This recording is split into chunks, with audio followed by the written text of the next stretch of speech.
ibyo wabyishe. ntabwo ari atatu Ya. ni atandatu Hasigaye. amagi atanu. No. Ntabwo ari amagi atanu. kugira ngo umenye ko udafite ubwenge. Are you ready for the question of today? Yes, I'm up for it. ntabwo nakure gushaka nabireka.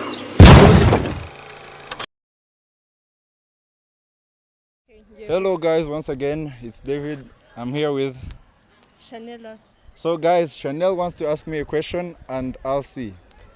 Okay. Ngiye kubaza ikibazo. Aha, ubwo ngubwo hari amagi abiri. Amagi atandatu nako.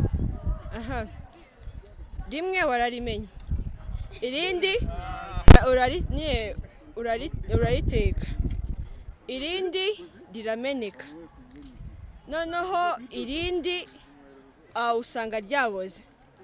Noneho ya ngaho mbwira. Hasigaye amagi angahe? Okay guys.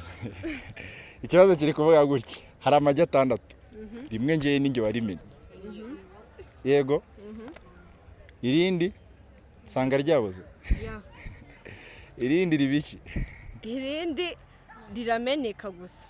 Irindi rirameneka. Okay, noneho guys, this is what I think. Ihembo ni iki? Okay, igihembo ndaguha ureka nitekereze. Kumufollowinga? No, ntago. Okay. Urafollowinga account yacu tuyitaginga. Nta kibazo. Okay, guys, igi ryamenetse ari je urimennye. Nshobora kuba nari ngiye kuriteka. Nkasanga ryarabuze.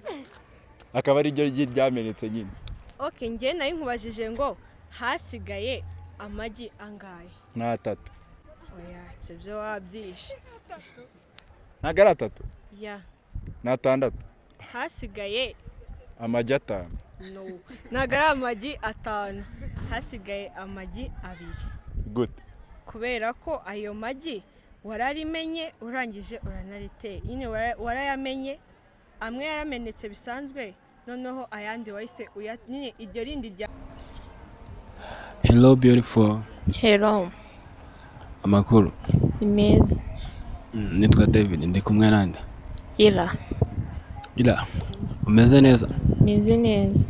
Neza cyane? Cyane. Okay, witeguye kumva ikibazo cy'uyu munsi? Yego. Uriteguye? Cyane. Okay, Ira. Cyumve neza. Ikibazo kiravuga gutya. Byagusaba ubwenge bungana iki kugira ngo umenye ko udafite ubwenge?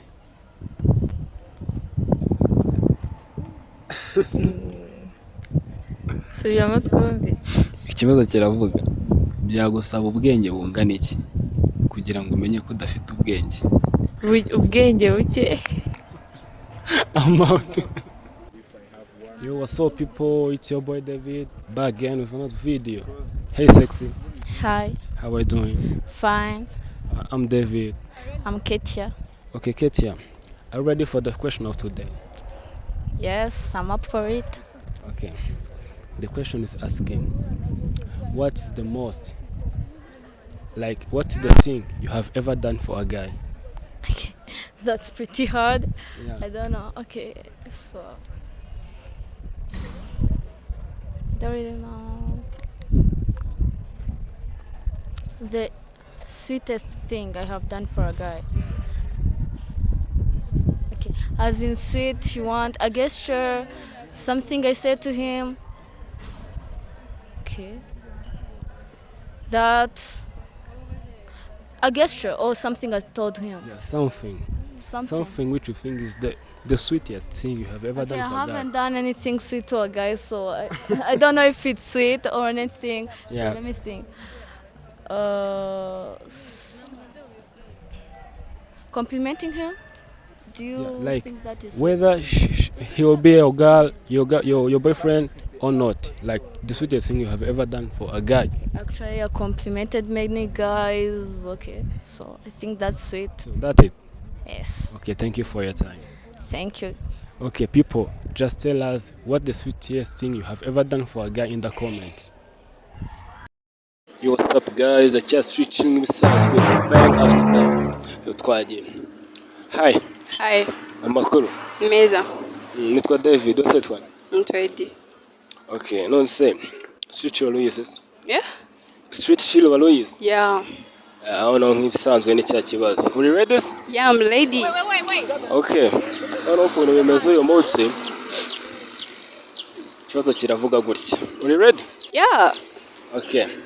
Hari njye muntu usigaye ku isi njyenyine wakemera gushyingirwanya nanjye? Oh yeah. Ngo? Kubera Ntabwo nakure gushaka nabireka. Cut. You can also find me on Instagram, Facebook, TikTok as David250. Thank you for watching. God bless your hands that subscribe. Bye bye. I love you.